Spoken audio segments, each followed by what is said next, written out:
आगे बढ़ते हैं। अब हम अबू आजमी ये कह रहे थे कि हिस्ट्री का लोगों ने सही चैप्टर नहीं पढ़ा है और हम सही चैप्टर बता रहे हैं, और उसमें साफ साफ लिखा हुआ है कि भारत पहली सदी से लेकर 1000 तक दुनिया की सबसे बड़ी अर्थव्यवस्था था और कुल संपत्ति में, कुल जीडीपी में भारत की हिस्सेदारी 1/3 से ज्यादा थी। आंकड़े जो कि बड़े बड़े यूनिवर्सिटीज में पढ़ाए जाते हैं वो आंकड़े भी एक बार फिर से जरा दिखाइए। जरा एक और आंकड़ा आपको मैं दिखाना चाहता हूं दुनिया का। ये देखिए, एक ईस्वी से लेकर और 1000 ईस्वी तक आप देखेंगे कि 30%, 1/3 से ज्यादा दुनिया की पूरी जीडीपी का 1/3 से ज्यादा भारत की हिस्सेदारी थी। आप सोचिए कि कितनी बड़ी, क्यों भारत को सोने की चिड़िया कहा जाता था। और 1700 ईस्वी तक आते आते वो घटकर 22% रह गया, 22%। अब आप सोचिए 8% की गिरावट। ये अब ठीक है, 1500 में मुगल आ गए और उसके पहले 1000 में और भी बहुत सारे लुटेरे आ गए थे। 1820 से फिर देखिए घटते घटते 16%, 12% और 1914 में 7%, और बीच में तो बहुत ही खराब स्थिति हो गई थी। आज आपको पता है कि हमारी अर्थव्यवस्था में कि हमारा हिस्सा क्या है। तो ये जो बातें कही जा रही है और जो अबू आजमी ने कहने बताने की कोशिश की है, उसका झूठ उजागर कर रहे हैं आज।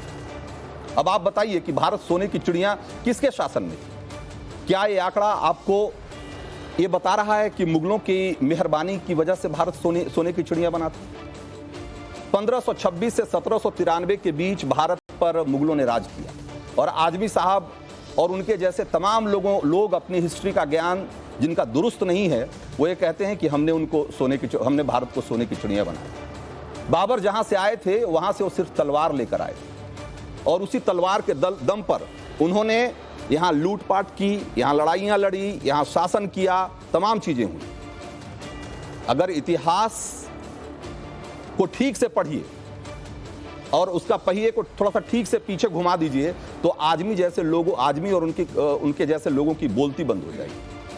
अब आइए उस बात पर जो हिमंता बोल रहे हैं, वो किस खतरे की बात कर रहे हैं।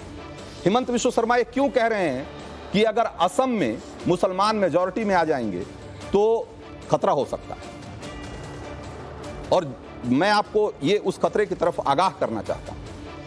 आज जिस संविधान की कॉपी आजमी एंड कंपनी लहरा रही है, सबसे पहले वही संविधान ताक पर रख दिया जाएगा, क्योंकि किसी भी बड़े मुस्लिम देश में कोई सेकुलर संविधान नहीं है। आप रिकॉर्ड उठाकर देख लीजिए, इस्लामिक सहयोग संगठन के मुताबिक दुनिया के 57 मुस्लिम देश हैं दुनिया में, और उनमें से 48 देशों में बड़ी आबादी जहां की मुसलमानों की है, उसमें से आपको मैं आज टॉप 15 जो टॉप के 15 देश हैं, उन देशों का हाल बताता हूं मैं।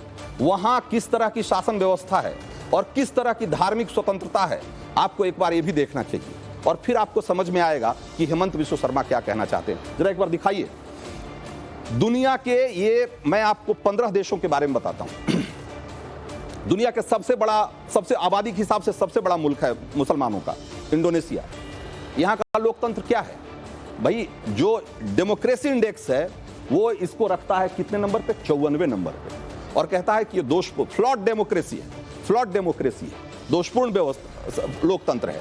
छोड़ दीजिए इंडोनेशिया, 1-2 देशों को छोड़ दीजिएगा, बाकी मैं आपकी बाकी के हाल बताता हूं। पाकिस्तान, क्या स्थिति है? किसी से, आपका तो पड़ोसी देश है, आपको पता है कि पाकिस्तान में क्या हो रहा है, किस तरह की डेमोक्रेसी है, क्या कहां है वो?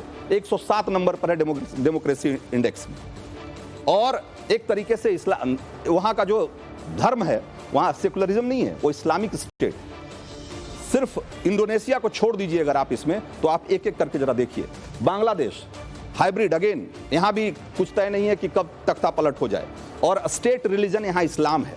यहां सेकुलर स्टेट नहीं है बांग्लादेश। आप में से बहुत सारे लोगों को कंफ्यूजन होगा कि ये सेकुलर स्टेट होगा, और डेमोक्रेसी इंडेक्स में 73वें नंबर पे है। नाइजीरिया, अगेन हाइब्रिड शासन से मतलब यह है कि जहां पर की डेमोक्रेसी को लेकर के पक्के तौर पे आप नहीं कह सकते कि ये डेमोक्रेटिक कंट्री है ही, हो सकता है कभी भी वहां तानाशाही हो जाए, कभी भी अथॉरिटेरियन स्टेट हो जाए।